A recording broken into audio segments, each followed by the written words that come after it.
Hello, you're listening to Nick Needs to Know, the podcast.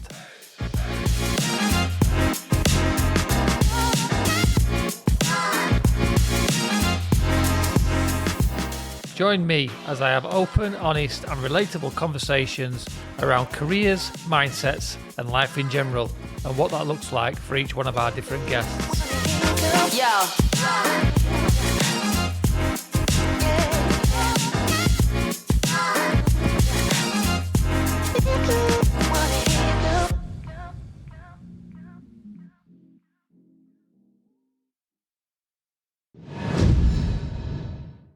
On this episode, I am joined by Anna Cook, who is a managing director for a large media company, where we speak about her career, both past and present. Thank you for listening, and I hope you enjoy. Right, good morning, Anna. Thank you very much for joining me today. How's your day been? Nice to be here. Yeah, good day so far. I'm having a good day. The sun's shining. Feels hopeful for summer. And it is Friday, so have you had a good week? I've had a good week. I've had a tiring week. Busy week? Yeah, I've been away in London for 3 days. And obviously I live just outside of Newcastle. So it's good to be home. Yes, that's is that a drive or is that a train journey for yourself? Usually a train, when the trains run on time. Yeah. They're not very reliable these No, days, are they? definitely not. So, thanks for coming on my podcast to talk about your career, past and present. You're currently a managing director for a large media company, is that right? That's right, I sure am. So let's take it back a little bit, a few years possibly. Can you speak to me about your earliest memory of work? When did you first remember earning money for doing something? Oh, that's a very good question. And thanks for having me today. And thanks for all that you're doing with these podcasts, because I know that lots of people get loads of value from them. And it takes up a lot of your time. So I appreciate it. So I started working from a really early age. I come from quite a humble family. It was just me, my mum and my sister. And where I lived in East Yorkshire, there was a Saturday market. And so my first job, I started when I was 12. Every Saturday on a clothes stall, on a market stall, come rain or shine. And I'm not sure whether I should be saying this, but you had to be 13 to get a job in those days. And I lied. I wasn't 13. I was a lot younger than that. So I started early because I was desperate to earn some cash. And what was you spending your cash on back So it's then, really Anna? funny because I really, at that age, really wanted to be a ballet dancer. And my mum couldn't quite afford the lessons. So I started to work on the market stall so I could buy ballet shoes and pay for my dancing lessons. Now, that didn't go very far because when I hit 14 and 15, I think I realised that I preferred socialising and boys better than ballet. But at that point in time, that was the motivation. So after your market stall stint, what motivated you then? Where did you go next? What was your next step? Obviously, you stuck it out at school, Yeah. did you? So I worked on the market stall until I was 18 and left for university. Every Saturday, rain or shine, and some of the days it was bloody freezing. Excuse my language, sorry. Some of the days it was really cold, and some of the days it was really lovely. I did that every Saturday until I left Yorkshire and I went to university. But similarly, when I hit 16, I had two waitressing jobs and working on the marketing stall, and then I also, towards my last year at school, I also had a bar job as well. So I did all of that, which kind of just paid me to live my life, because I also enjoyed traveling, going to gigs, things like that. And then I went to university. So me and my sister were only the first ones to go to university in our family. And at the time that I went, I had to pay for my whole way through it. So my next job was when I went to university, I worked for pretty much full time in McDonald's outside of my studies. So I did 40 hours a week in McDonald's. I also worked in a bar at the university. And then for the last 2 years at university, I also worked in a call centre. So I probably have always had a job on the go, at least one, if not two, for as long as I can remember. You and your sister were the first two from your family to go to university or further educate.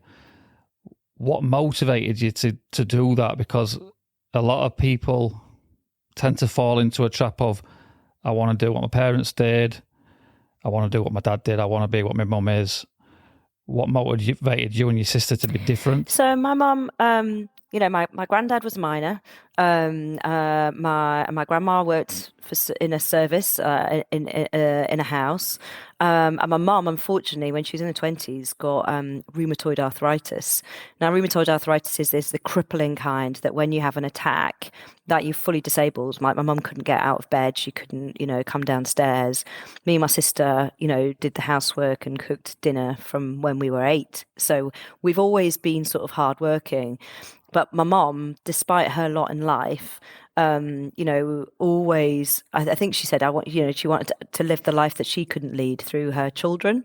So she always said to us, you can be whatever you want to be. The only thing that'll ever get in your way is you.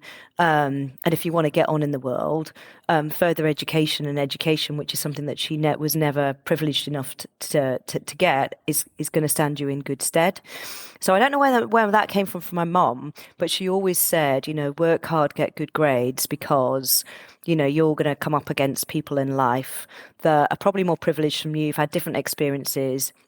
You're from a very small town in the north. You sound a bit northern. Therefore, you've got to be as good as you can be. So work really hard. And that's what she said. And so it was never actually an option that we weren't going to go. I think my mum always said, you work hard at school because you've got to get yourself to university, because that's how you're successful in life. And I don't know how she knew that, but she certainly did. And that's kind of where our aspirations came from.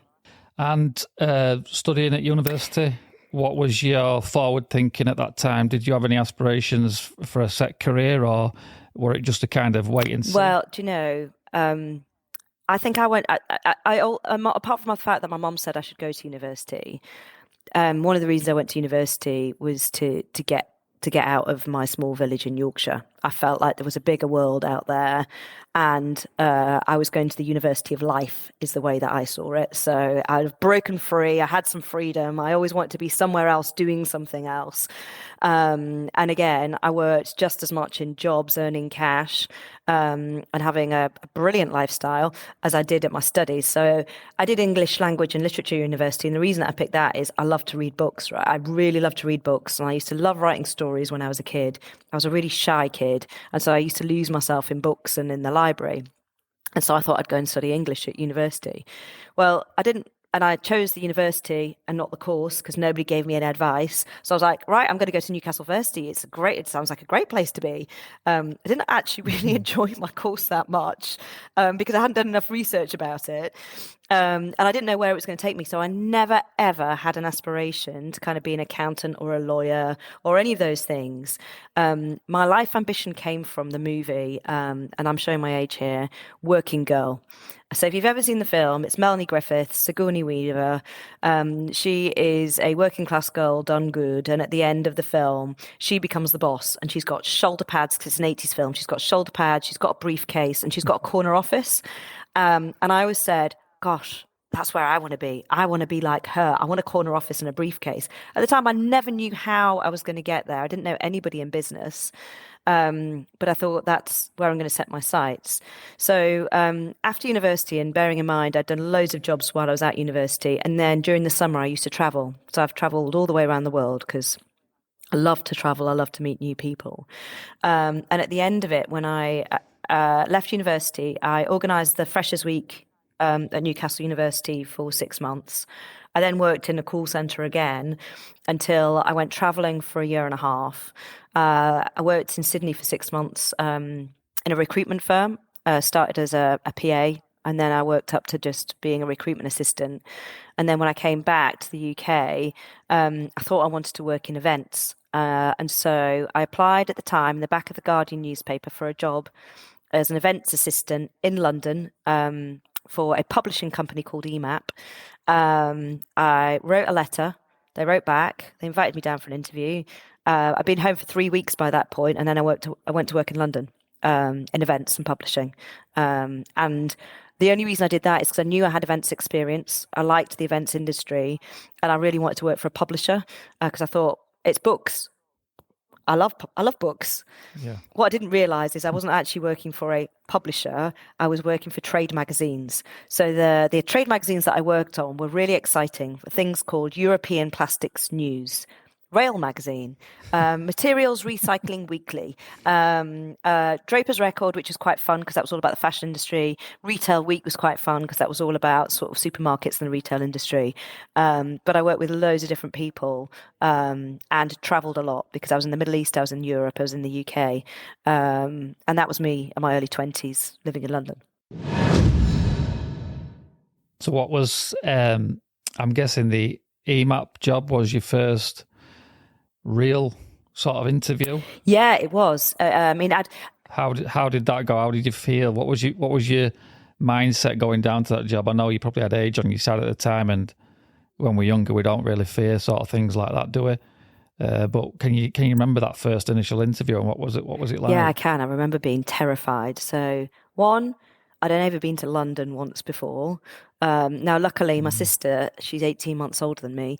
She was down in London, so had a bit of a soft landing. I went and slept on her floor the night before, and I remember I was wearing an outfit that I'd bought in Vietnam, where they rip off like fashion. So I'd had a ripped off Karen Millen skirt and suit jacket that in total I'd paid £6.50 for.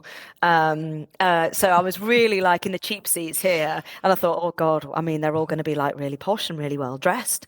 And I remember being terrified, but I did a lot of prep, and I thought about my experiences. And you're right. I think at that point, it was the first job interview that I'd been for. And I thought, well, what's the worst that can happen is I don't get it. I've only been back 3 weeks. And so I had that sort of bullish confidence of youth. And what I had on my side was they were desperate for somebody to start the following week, and I was free and I could start the following week. So there was a bit of luck in that even if I wasn't brilliant at the interview, they needed somebody and they thought I could do a good job. Yeah.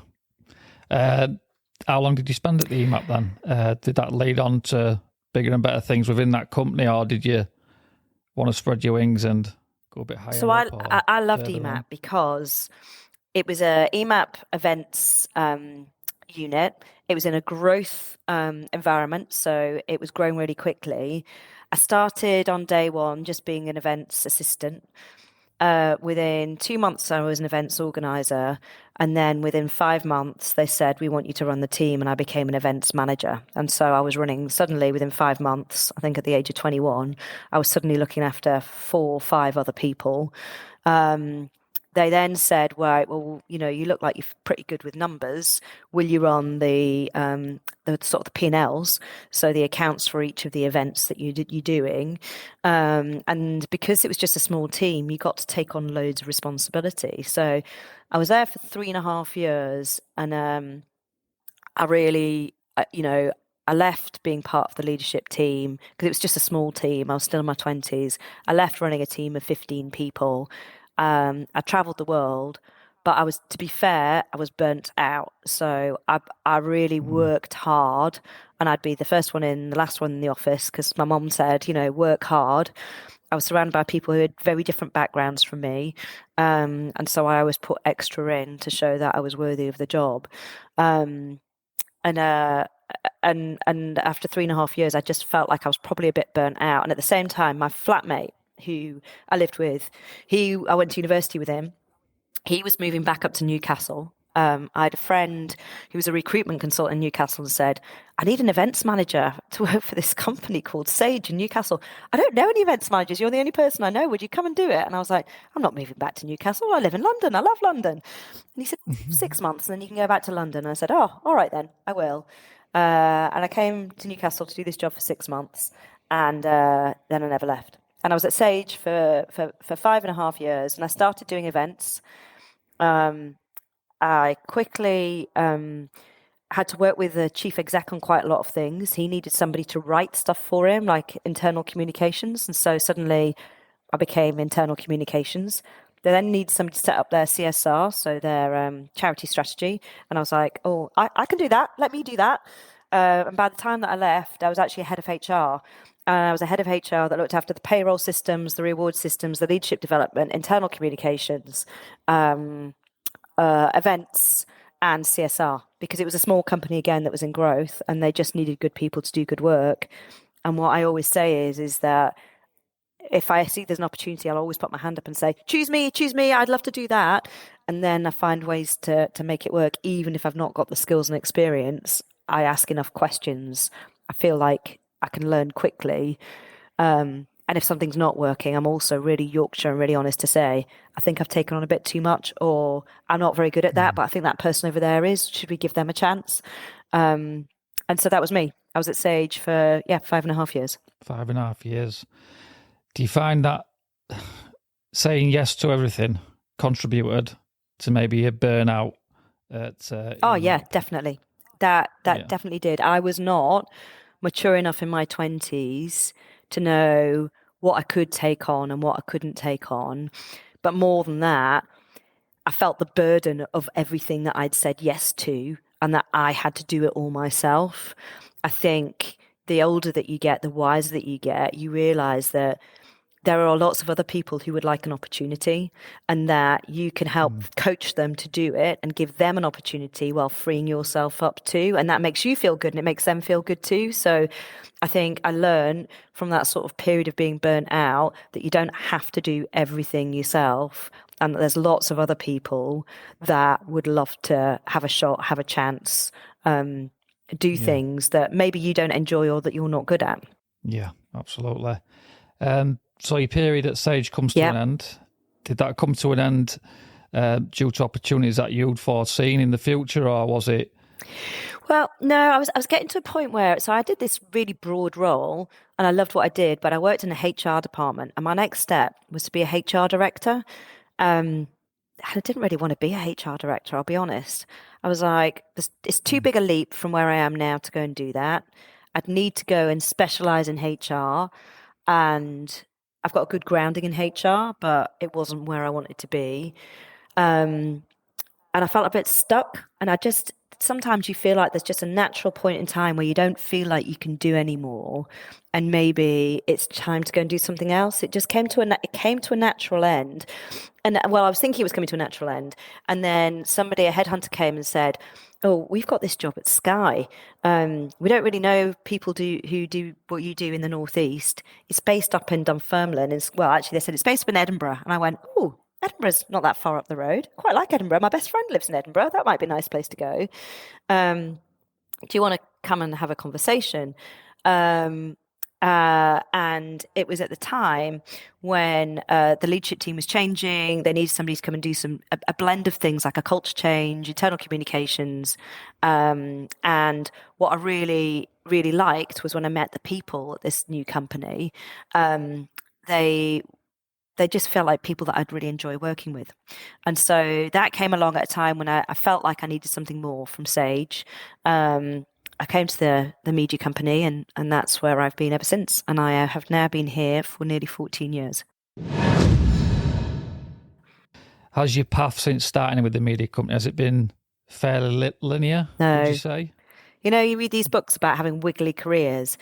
So I've never really known what I want to be, but I just know that I like to keep learning, I like to keep growing, and I like to keep moving on. So I did it was called head of internal communications, but there was external communications. There was CSR in there. People just kept giving me stuff. And so in the end, the role was quite broad. And then I went, I think it maybe been there 2.5, maybe 3 years. And I went off maternity leave and had my son, who is the love of my life, and has taught me all sorts about being a better person and not being so selfish, and how children have that way of the whole world revolves around them, as rightly they should. And I wasn't sure that there'd be a place for me when I came back to work, and actually there was more of a place. So when I came back, my boss said, I'm going to go and do another job. We'd really love you to take on my job, which is a director role. So I'm in my early 30s, and I'm going, ooh, a director in your early 30s? That feels kind of cool. I mean, I never thought I'd get here this quickly. And they said, well, you're going to have to move to London. And I went, fly in the ointment. One, I've got a young child, and, I make a lot of sacrifices for work and for family, but I'm not prepared to move because my mum again, the second love of my life. She lives in Yorkshire. And she had been diagnosed with a really rare form of dementia, where you start to lose words, but you lose the meaning of words, and nobody could diagnose it for a really long time. It was a really hard period, and she was at home, but then we were going to have to at some point move her into a care home, and so I'd be at work during the week, I'd be away, I'd be traveling, I'd then have my son, and then I'd have to go and look after my mum and drive down to Yorkshire at the weekends. And I couldn't do that job and be away and move and do that really well. And so I'd said at the time, I'd really love to do this job, but I can't do it. I can't move. And they kept coming back saying, we'd really love you to do this job. Please, would you move?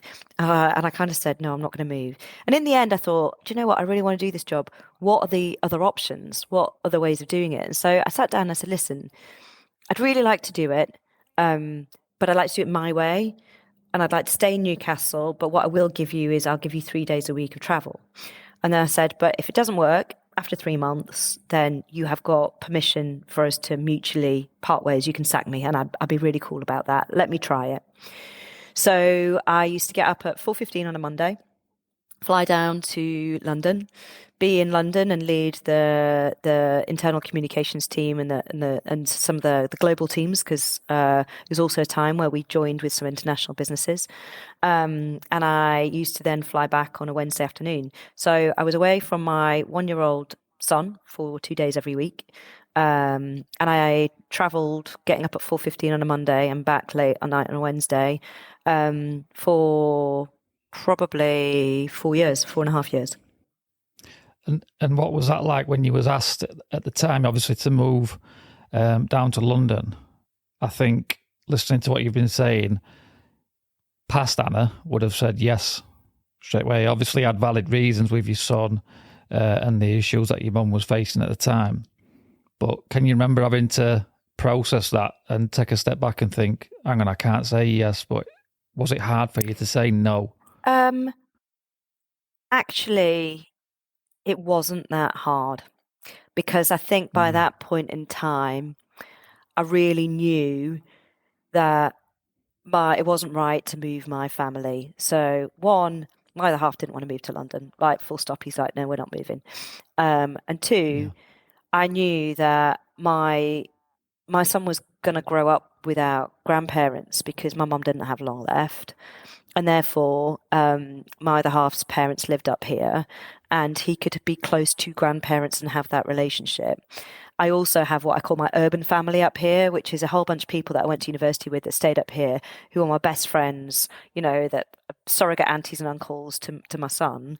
I knew that I really valued living in Newcastle. I live by the beach, and that sort of quality of life to have for your, growing up in a safe area, having the sea on your doorstep, I just knew was the right thing to do for him.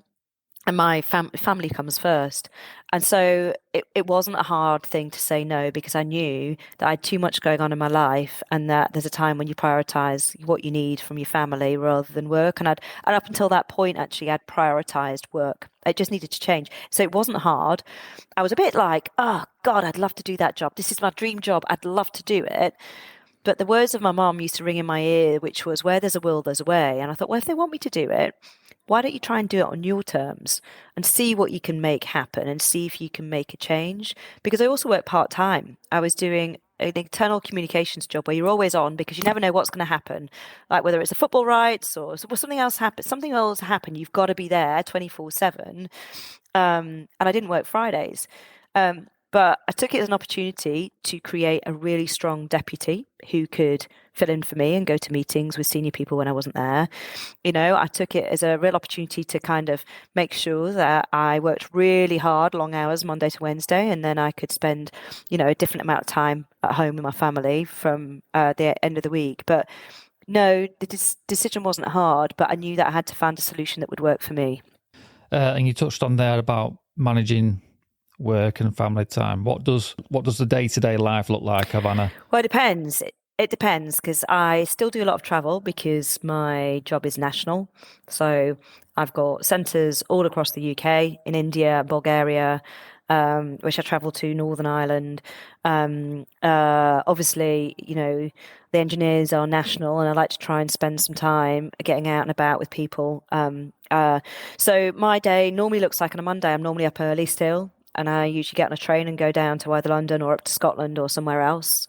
I'm usually still away either Monday to Wednesday, or at least Monday, Tuesday, or Tuesday, Wednesday, round and about. And if I'm getting up early, I get up early and I leave, because I find it quite hard to leave my son. He doesn't like it when I go. So I still find that quite hard. And then depending on where I'm at, usually it's I have a lot of sort of corporate meetings that I have to tend to, sort of what we call ESGs or committee meetings. I try and spend time doing time to care activities, or at least once a week I am sat talking to people and finding out what's going on. And generally, when I'm home, now with hybrid, I tend to be away Monday, Tuesday, Wednesday, and then I'll work from home Thursday and half day on a Friday. I still work part-time. If I'm at home, the morning is get up, get everybody up, get everything sorted, iron the school uniform, get the packed lunch ready, take the dog out for a walk, make sure I've got everything packed in my bag, hurry everybody out to their respective dog walkers, school, jump in the car and get to work. So you always feel like you've done a day's work before you even get there. And then usually after I've done a full day's worth of work, which is very varied, lots of different topics, in the evening, I'll really try hard to make sure that I'm present for at least an hour with my son. And we get some good quality time together in the evening and take the dog for a walk. And amongst all of that, I mean, which is great, finding time for family and getting out to work and this or the other, where do you find time for yourself? So, it's interesting, because I didn't used to think I needed it, and now I know that I really do, because if I don't, then I become really grumpy. And actually I just don't feel like I'm a good parent, or I haven't got enough patience at work, or, sometimes, you get a bit snappy with the other half about whose turn it is to put the bins out. So for me, I read a lot. So usually I've got a good novel on the go. I've usually got a workbook on the go around inspiration, around sort of leadership behaviors or what's going on in the world. What do I need to learn about? Read paper every day. And then I make sure that I've got time to exercise. So I do 2 gym sessions a week. One is like a Pilates session and one is like a HIIT session. And then I'll make sure that if I'm either walking or I'm running at the weekend. And that is enough to kind of clear my headspace. And you've also touched on earlier that you're always looking to progress and learn and stuff like that. What does future Anna look like? So this is the thing that I think sometimes people presume that, when you get the privileged title of having managing director in your role, you must think that's where you've always wanted to be. I haven't. Yeah. I headed up a team of 24 people, internal communications at Sky, one week, and the next week I was lucky enough that the business took a risk on me, and I'm managing 5,000 people in a contact center. I don't have any contact center experience. I've never run a contact center before, but I know where there's a will, there's a way, and for me, I've never thought I want that role. Like, I haven't got any ambition to be a chief executive, but I've always wanted to make a difference. I've always wanted to do more, and we've always wanted to learn more, grow more, and give something back to make sure that I'm leaving the world a better place behind. So this is why I say it's wiggly. I never thought I'd end up in operations or customer service or any of these things, but I have. And when I'm here, I enjoy it and I'm learning lots. So for me, as long as I'm learning and growing and I've got enough to keep me feeling like I am, moving on in my skill set and my mindset and doing some good to the world and the business, then that's where my work takes me. And usually the work takes me there and then the job title follows. I've quite often, by the way, done jobs that are a step up without the job title, and I haven't really cared about that or the compensation to begin with. I've just made sure I can do a good job, and then usually it's well recognised and well rewarded. We're going to shortly move on to the quickfire questions. Fantastic. But first, I wonder if you could tell us something that not many people know about you. An interesting fact, maybe? Oh, an interesting fact. Yes. So my instrument of choice as I was growing up that I was really good at was playing the French horn. The French horn. Mm.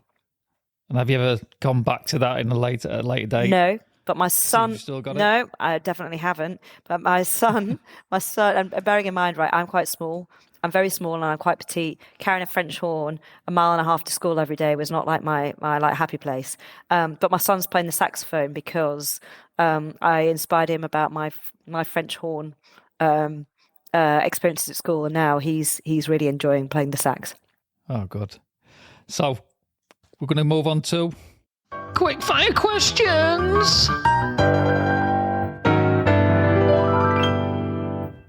Right, Anna, quick fire questions. So, question number 1. Expensive presents or homemade presents? Homemade.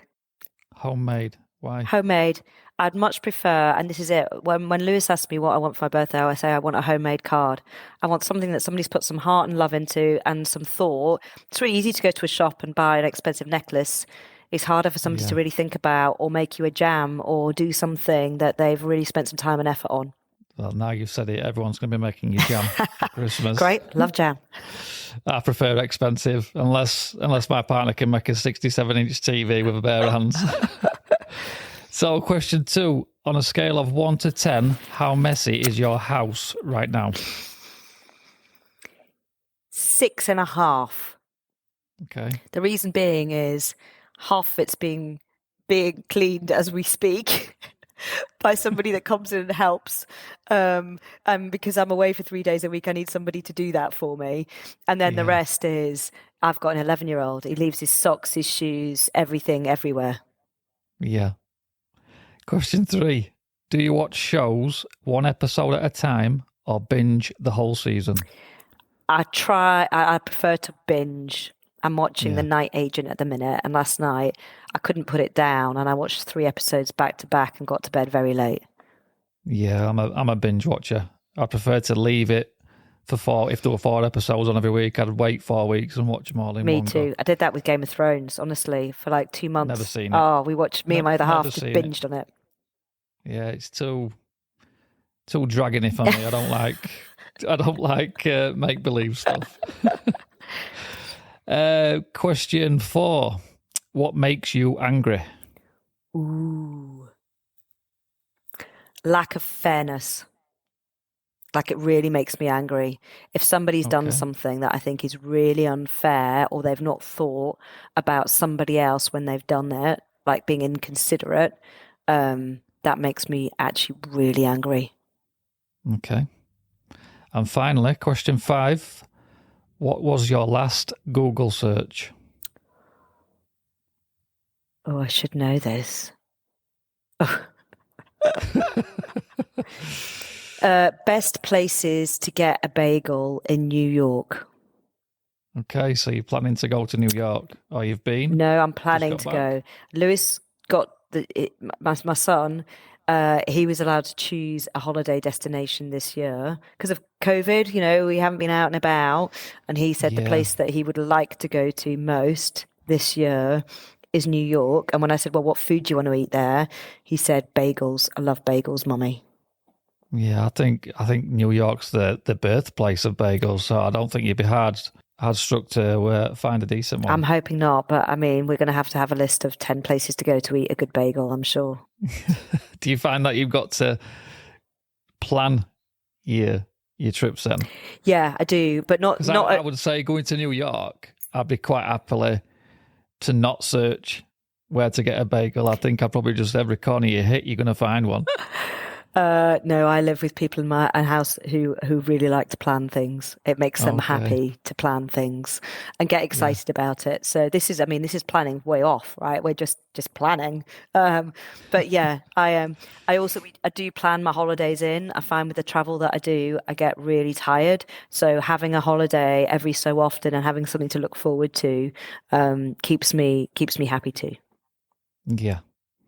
Well, that's it, Anna. That's quick fire questions done. Thank you for joining me today. It's been great to listen to you and talk about your career, past and present. Well, thank you very much. It's been really interesting. You're a really great host. You've made it super easy. Yeah, I think laying down on my settee makes it look comfortable as well. You do look really comfortable, really laid back, very relaxed. Yeah, good. Listen, have a nice day, and thank you again for joining me. Oh, pleasure. Absolute pleasure. Thank you very much for having me. Thank you. Bye-bye. Bye-bye.